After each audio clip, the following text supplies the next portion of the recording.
Chapter 25. Abraham had taken another wife, whose name was Keturah. She bore him Zimran, Jokshan, Medan, Midian, Ishbak and Shuah. Jokshan was the father of Sheba and Dedan. The descendants of Dedan were the Ashurites, the Letushites, and the Leummites. The sons of Midian were Ephah, Epher, Hanok, Abida and Eldaah.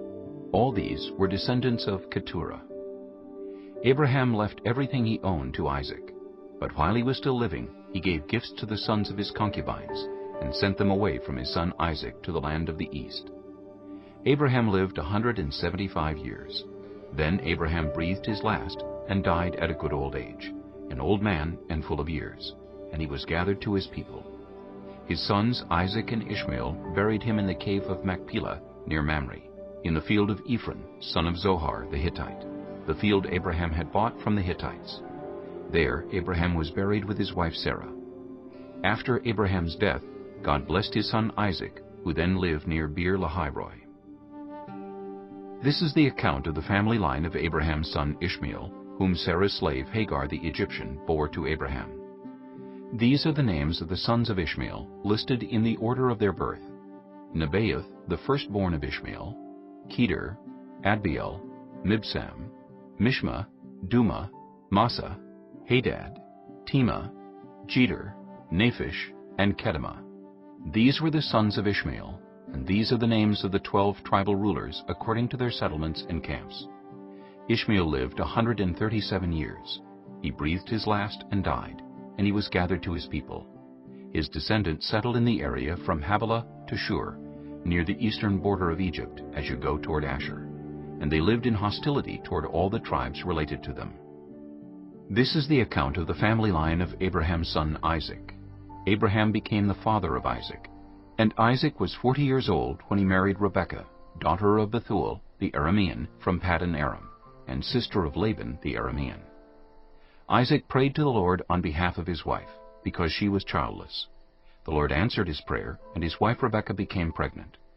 The babies jostled each other within her, and she said, "Why is this happening to me?" So she went to inquire of the Lord. The Lord said to her, 2 nations are in your womb, and 2 peoples from within you will be separated. One people will be stronger than the other, and the older will serve the younger. When the time came for her to give birth, there were twin boys in her womb. The first to come out was red, and his whole body was like a hairy garment, so they named him Esau. After this, his brother came out with his hand grasping Esau's heel, so he was named Jacob. Isaac was 60 years old when Rebekah gave birth to them. The boys grew up, and Esau became a skillful hunter, a man of the open country, while Jacob was content to stay at home among the tents. Isaac, who had a taste for wild game, loved Esau, but Rebekah loved Jacob. Once when Jacob was cooking some stew, Esau came in from the open country famished.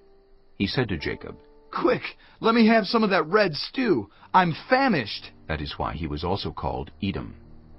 Jacob replied, "First, sell me your birthright." "Look, I am about to die," Esau said. "What good is the birthright to me?" But Jacob said, "Swear to me first." So he swore an oath to him, selling his birthright to Jacob. Then Jacob gave Esau some bread and some lentil stew. He ate and drank, and then got up and left. So Esau despised his birthright. Chapter 26. Now there was a famine in the land, besides the previous famine in Abraham's time. And Isaac went to Abimelech, king of the Philistines, in Gerar. The Lord appeared to Isaac and said, Do not go down to Egypt. Live in the land where I tell you to live. Stay in this land for a while, and I will be with you, and will bless you. For to you and your descendants I will give all these lands, and will confirm the oath I swore to your father Abraham. I will make your descendants as numerous as the stars in the sky, and will give them all these lands. And through your offspring, all nations on earth will be blessed, because Abraham obeyed me and did everything I required of him, keeping my commands, my decrees, and my instructions. So Isaac stayed in Gerar. When the men of that place asked him about his wife, he said, "She is my sister." because he was afraid to say, "She is my wife." he thought, The men of this place might kill me on account of Rebekah, because she is beautiful. When Isaac had been there a long time, Abimelech, king of the Philistines, looked down from a window and saw Isaac caressing his wife Rebekah. So Abimelech summoned Isaac and said, She is really your wife. Why did you say, she is my sister?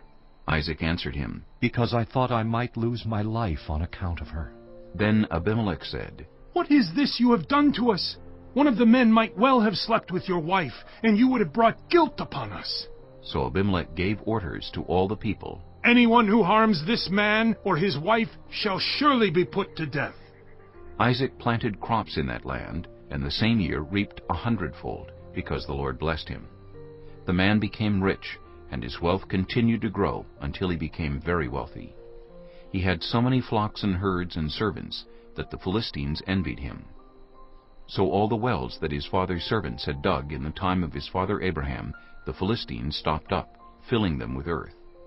Then Abimelech said to Isaac, Move away from us. You have become too powerful for us. So Isaac moved away from there and encamped in the valley of Gerar, where he settled. Isaac reopened the wells that had been dug in the time of his father Abraham, which the Philistines had stopped up after Abraham died, and he gave them the same names his father had given them. Isaac's servants dug in the valley and discovered a well of fresh water there. But the herders of Gerar quarreled with those of Isaac and said, The water is ours. So he named the well Esek, because they disputed with him.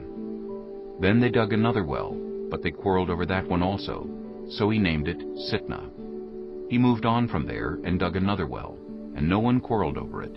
He named it Rehoboth, saying, Now the Lord has given us room, and we will flourish in the land. From there he went up to Beersheba. That night the Lord appeared to him and said, I am the God of your father Abraham. Do not be afraid, for I am with you. I will bless you, and will increase the number of your descendants for the sake of my servant Abraham. Isaac built an altar there, and called on the name of the Lord. There he pitched his tent, and there his servants dug a well.